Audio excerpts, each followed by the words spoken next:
Although Ireland's political conflicts have simmered down quite a bit, we saw echoes of them as we entered Belfast on our trip through Northern Ireland. We came down from Bushmills, and as we drove east through the city on the A20, we eventually encountered the Murals. Not all the murals are political in nature, as we saw signs about the Titanic and for Guinness beer, among other ones.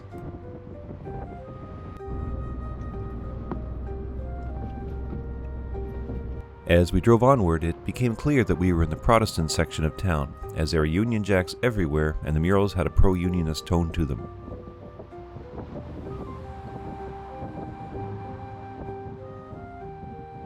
These murals depicted a time in Northern Ireland's history known as the Troubles.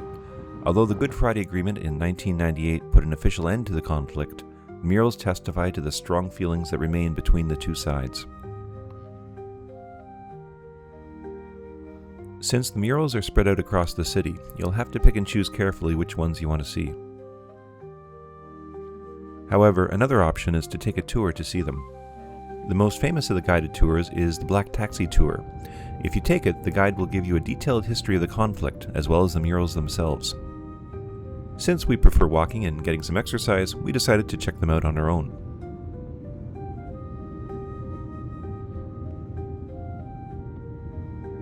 The most famous section of the murals are found between Shankill Road and Falls Road.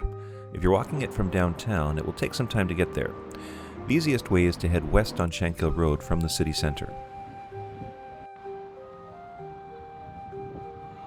Once the murals came into view, it was clear which side the residents of Shankill Road supported.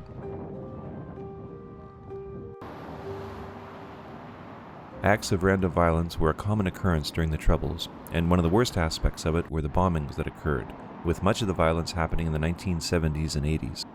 We came across memorials to victims of the conflict in both the Protestant and Catholic sections of town.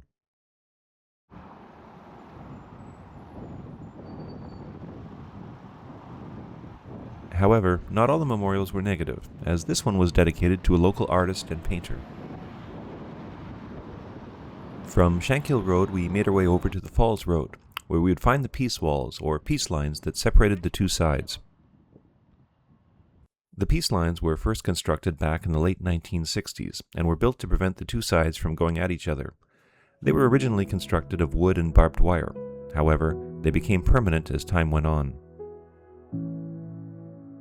Regardless of the peace line, to take it down. This morning they've changed their minds.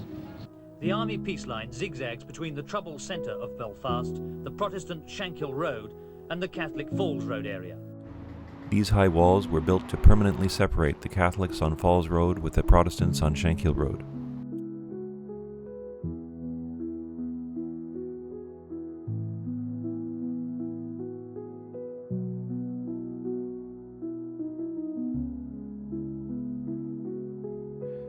In the middle was a gated checkpoint that was once manned by British troops. It separated the two sections of town, and the gate also closed at night so cars could not pass through. The murals and artwork in this middle section had a different feel to them. Their viewpoint was less political in nature and more about peace.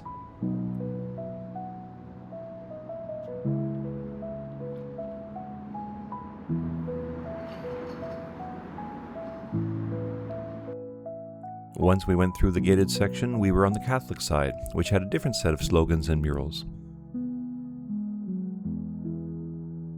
Looking online, we noticed that a lot of the murals had changed over the years, with new ones added all the time.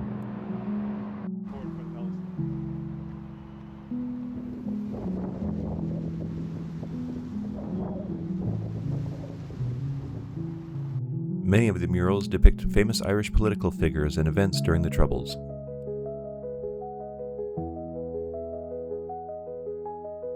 However, a number of the murals also depict world leaders as well as current and past political events from around the world.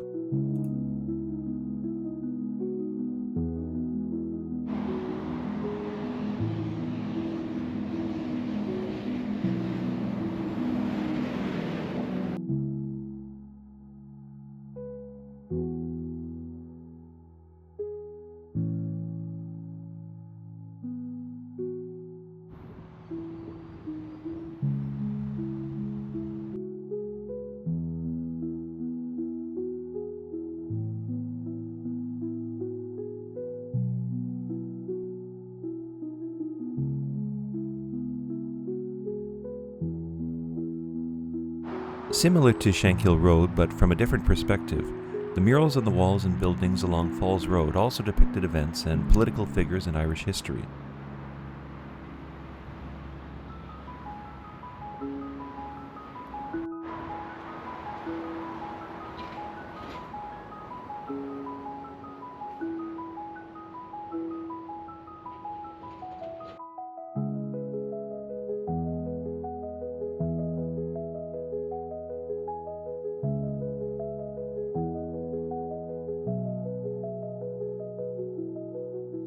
There were also memorials to various political and military figures.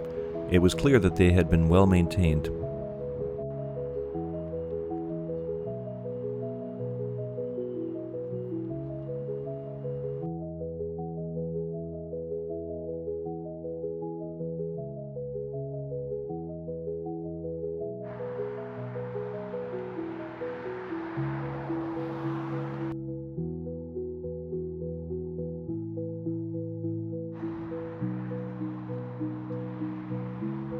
The last mural we saw was dedicated to Bobby Sands.